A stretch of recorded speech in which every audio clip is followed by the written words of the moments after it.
Hola gente querida, hoy les voy a hablar de un escritor que para mí es fundamental, Mircea Cărtărescu, un escritor rumano, está todavía vivo, nació en 1956, ha estado varias veces como candidato al Nobel, pero más allá de su candidatura al Nobel, lo que nos interesa es, por supuesto, su obra, y en este caso les voy a hablar de Solenoide. Muchos colegas escritores me han preguntado ¿qué tal? ¿Qué puedo decir del autor, del libro? Específicamente Solenoide, que es un libro intimidante, porque por supuesto tiene más de 800 páginas. Y ante una obra tan magna, es totalmente entendible si voy a invertir mi tiempo o no. Entonces este video se los voy a dedicar a ellos, a mis colegas escritores. Y bueno, por supuesto, si tú no eres escritor pero te encanta la lectura, este video también te va a interesar. Y bueno, de partida, leer un libro tan vasto, por supuesto que implica una operación en tiempo, una inversión en tiempo. Y por lo mismo, uno no sé, pues puede leer, por ejemplo, Don Quijote, puede leer Los Hermanos Karamazov, puede leer Guerra y Paz, libros voluminosos, pero que han pasado los sedazos de la crítica, del comentario. Sabes tú inmediatamente que te vas a encontrar ante una obra de fuste. Ya después vienen los gustos personales, si te gusta o no, si te llega, si piensas que te aporta o no. Y bueno, vamos a partir entonces hablando de Solenoide. Quiero aclarar, si tú sabes mi canal, lo vas a saber, y es que a mí no me gusta resumir la trama de las novelas, de los cuentos. Para eso está Wikipedia, para eso están los Book2Grammar, que suelen ser personas que van muy a la superficie.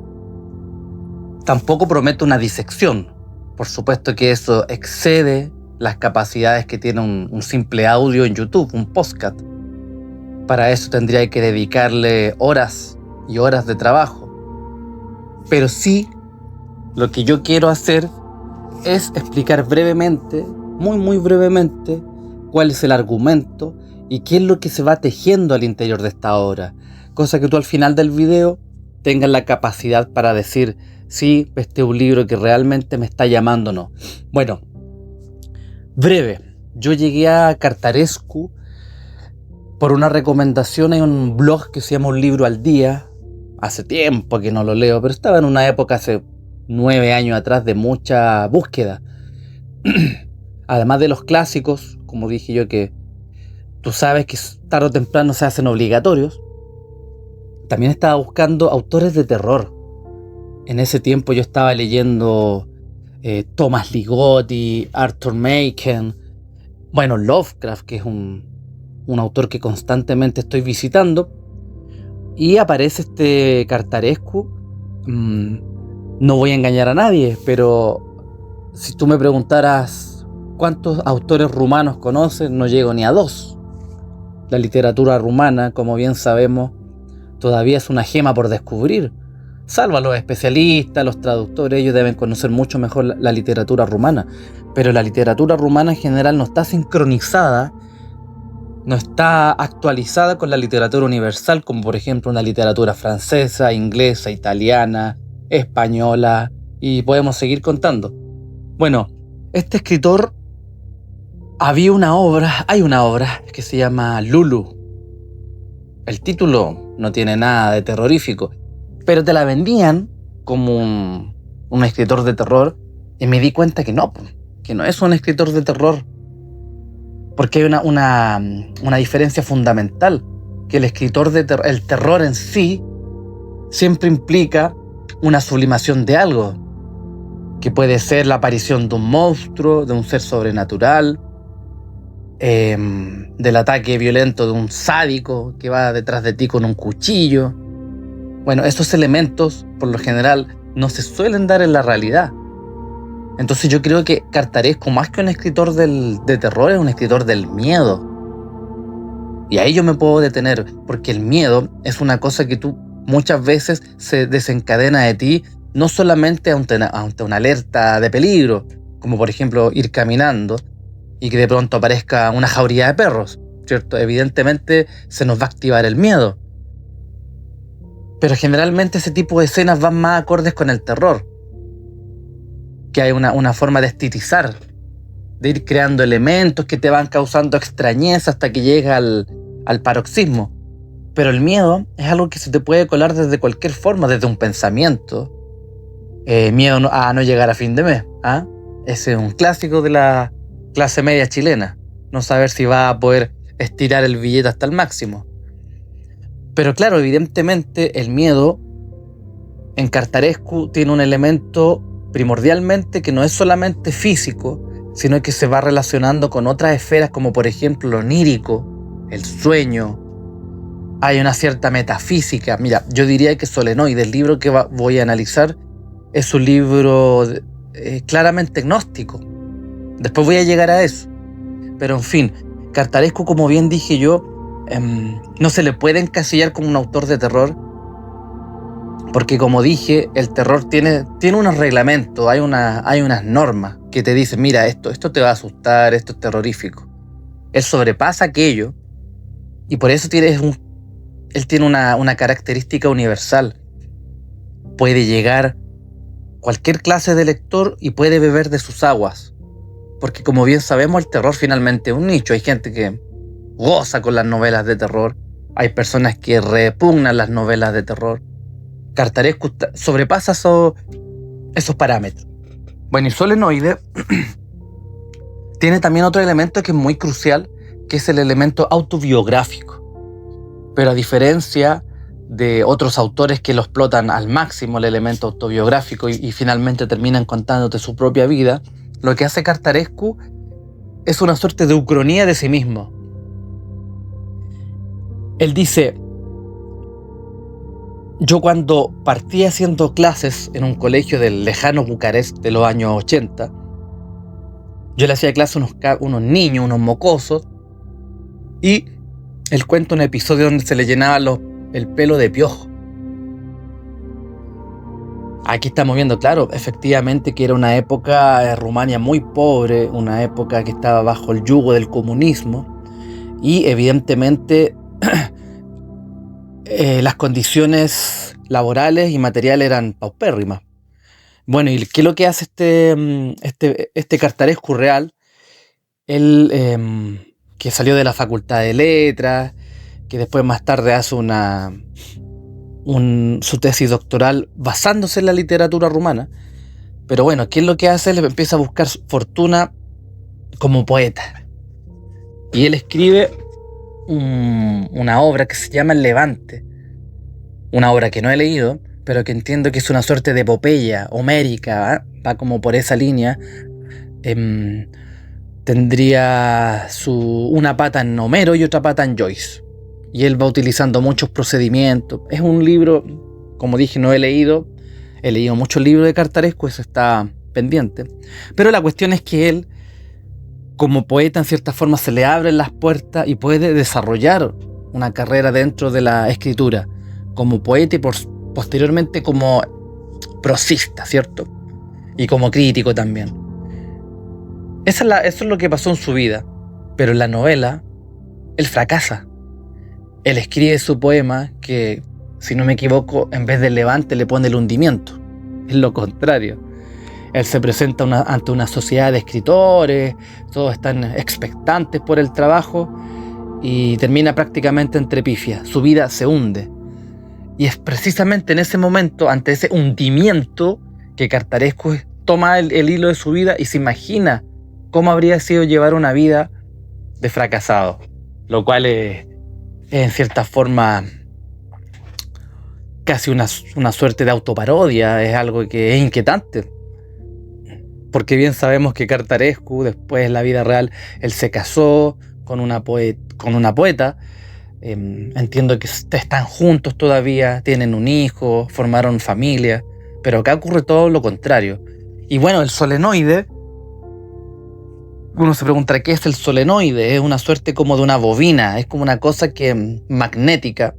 No se detalla con tanta precisión, pero se va entendiendo que es una suerte de dispositivo que hace, por ejemplo, que una persona flote. Pero a diferencia de una novela de aventura, de una novela picaresca, como queramos llamarla, la novela no versa sobre aquello, no es sobre los solenoides. El solenoide es una suerte de disparador de tramas. Y acá viene lo interesante.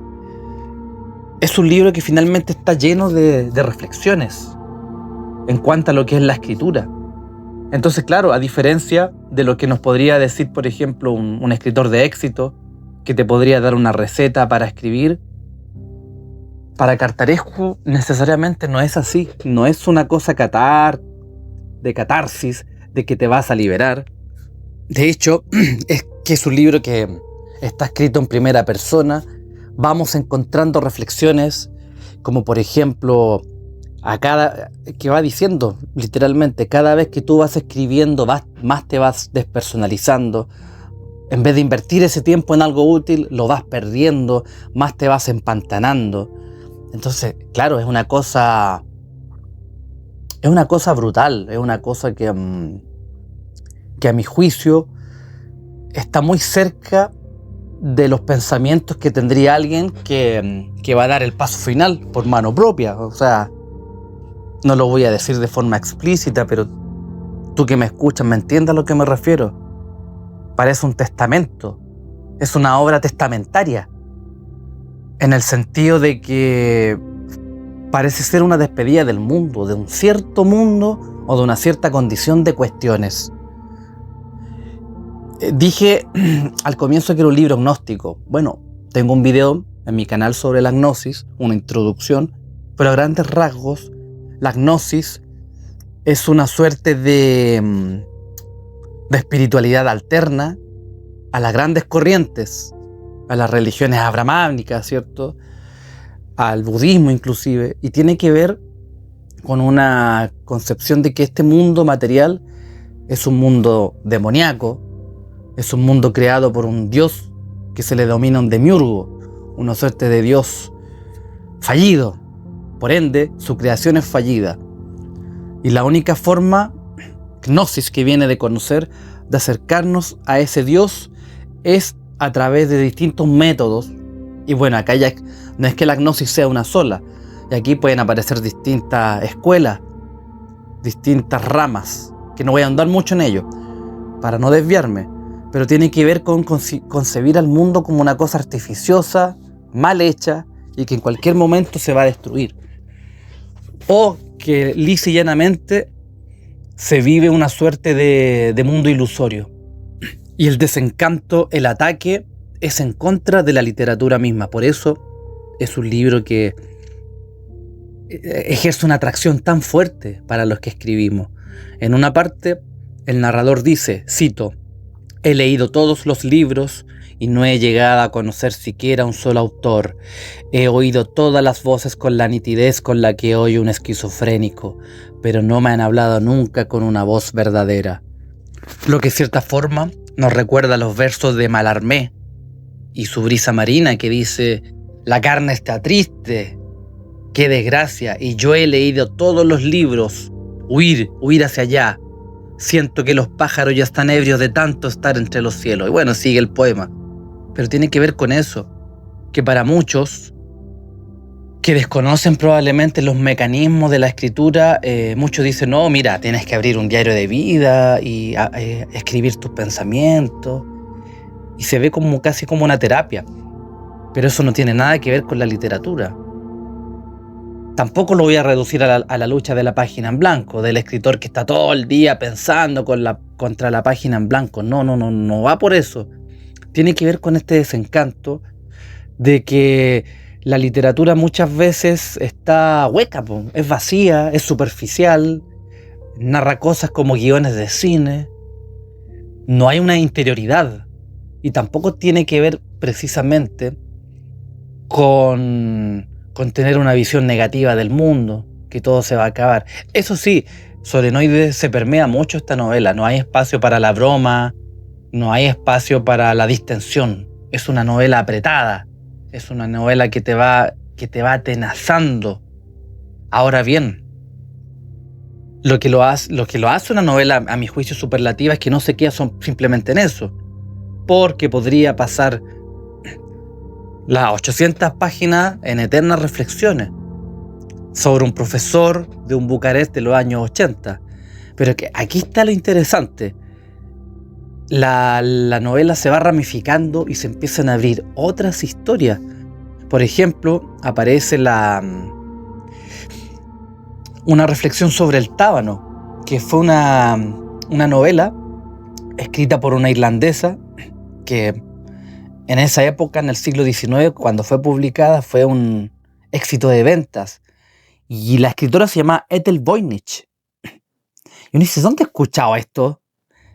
Ethel Voynich se llamaba la mujer escritora.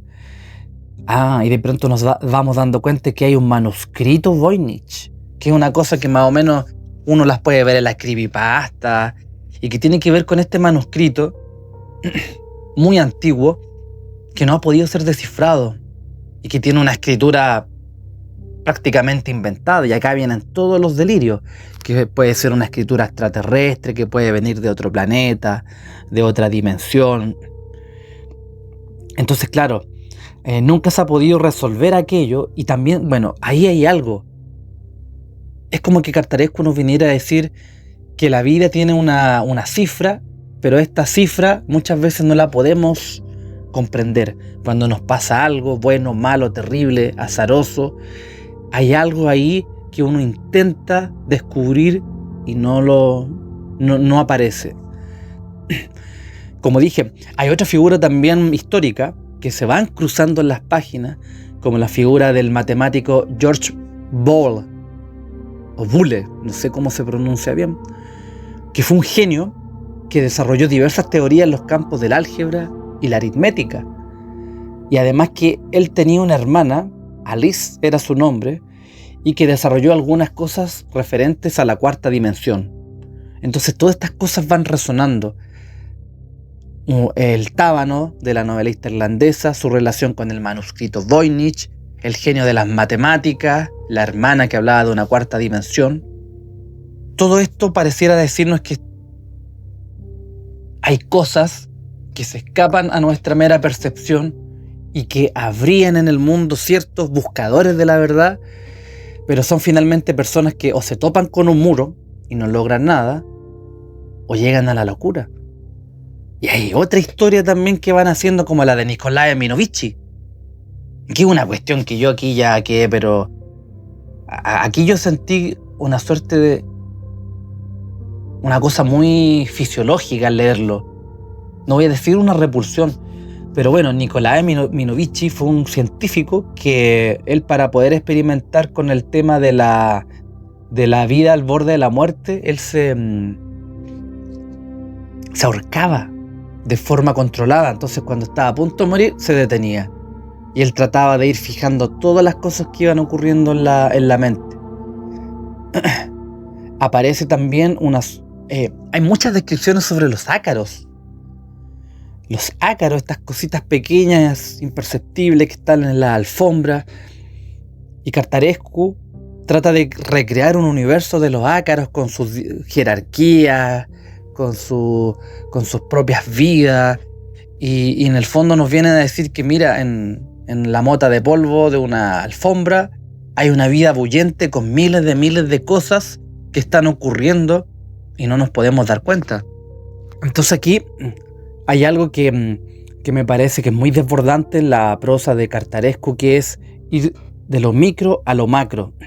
Entre medio hay referencias a ciertas cosas de la ciencia, podríamos decir de la ciencia ficción, porque también hay mucha especulación.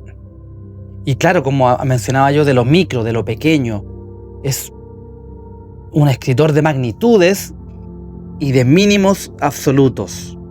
Y eso es lo que lo encuentro, por eso me parece un escritor tan portentoso, porque es capaz de resumir la historia universal en pocas páginas, en un párrafo, o puede imaginar una vida microscópica que ocurre frente a nuestros ojos y no nos damos cuenta.